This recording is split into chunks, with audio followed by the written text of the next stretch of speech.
রথ আসলেই পুরীর খাজার কথা মনে পড়ে যায়, তাই না? তাই আজকের ভিডিওতে নিয়ে চলে এসেছি পুরীর সেই বিখ্যাত জিভে গজার রেসিপি। জানি একদম পুরোপুরি জিভে গজা হবে না, তবুও মনে তো কিছুটা তৃপ্তি আসবে। তাই প্রথমেই নিয়ে নিয়েছি আমি 2 কাপ পরিমাণে রুল ময়দা, তার মধ্যে নিয়ে নিয়েছি 1 চামচ বিট লবণ আর বেশ 3-4 চামচ চিনি, আর ময়ামের জন্য দিয়েছি বেশ কিছুটা পরিমাণে ঘি। আপনারা যদি ঘি খেতে পছন্দ না করেন তাহলে সাদা তেলেও আপনি ময়ানটা দিতে পারেন। ঠিক এইভাবে ময়ানটা দেবেন যাতে মাখাটা খুব ভালো করে হয়। এবার আস্তে আস্তে জল দেবেন, বেশি জল দিয়ে মাখবেন না, আটার ডোটা একটু শক্ত করে হবে মাখা। এবার আমি ময়দাটাকে ভালো করে রেস্টে রেখে দেব যতক্ষণ না আমার চিনির সেরাটা তৈরি হয়ে যায়। এবার চিনির সেরার জন্য আমি বেশ বড় সাইজের একটা বাটিতে গোটা ভর্তি করে চিনি নিয়ে নিয়েছি। তাকে জলে 3 থেকে 5 মিনিট ধরে 2টো ছোট এলাচ আর 3-4টে লবঙ্গ দিয়ে ফুটিয়ে নিচ্ছি। ওদিকে আমার চিনির সেরাটাও তৈরি হয়ে গেছে আর এদিকে আমার ময়দার ডোটাও ভালো করে মাখা হয়ে গেছে। এবার যেরকম লুচি করেন বা রুটি করেন, রুটির মতো সাইজের লেচি আমি কেটে নেব।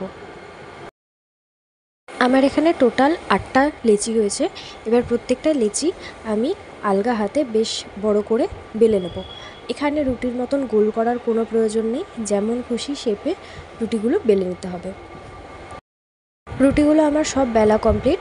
এবার একটা রুটির ওপরে আমি কিছুটা পরিমাণে ঘি ভালো করে লেপে দেব, তার উপরে দেব কিছুটা পরিমাণে ময়দা। ঘি এবং ময়দা ভালো করে মেখে নেওয়ার পরে এই রুটিটার ওপরে আমি আরও একটি রুটি এভাবে স্প্রেড করে দেব।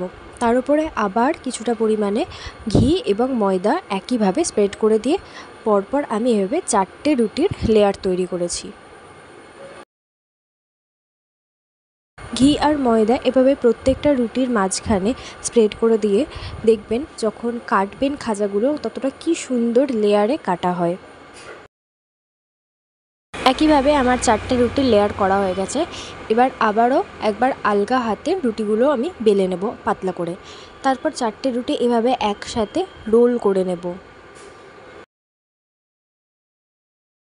রোল করা হয়ে গেলে এবার আস্তে আস্তে আমি লেচিগুলোকে এভাবে পাতলা পাতলা করে কেটে নেব।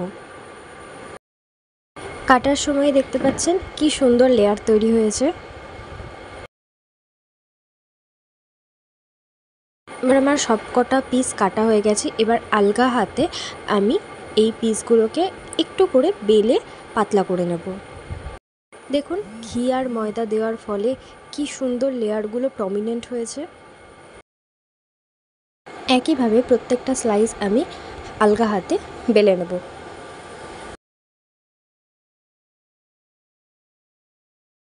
একইভাবে আমার সবকটা স্লাইস এরকমভাবে পাতলা করে বেলা হয়ে গেছে। এবার কড়াইতে সাদা তেল গরম করে আমি ভাজতে বসিয়ে দেব। মিডিয়াম লো হিটে মিনিট 3 থেকে 4 ভালো করে 2 পিঠ লাল করে ভেজে নেব। এভাবে 2 পিঠ এরকম লাল করে ভাজা হয়ে গেলে তুলে নিতে হবে অন্য একটি পাত্রে। একইভাবে বাকি গজাগুলো আমি ভেজে নেব। এবার যে আমি চিনির রসটা বানিয়েছিলাম তার মধ্যে ভেজে রাখা খাজাগুলো ঠান্ডা হয়ে গেলে দিয়ে দেবো এক এক করে। ব্যাস আর কি, মিনিট 4 থেকে 5 গজাগুলো রসে ভিজলেই এক এক করে বাটিতে তুলে নিলেই তৈরি আজকের রথযাত্রা স্পেশাল জিভে গজা। এই রথের দিনে এই রেসিপিটি কিন্তু বানাতেই হবে বাড়িতে।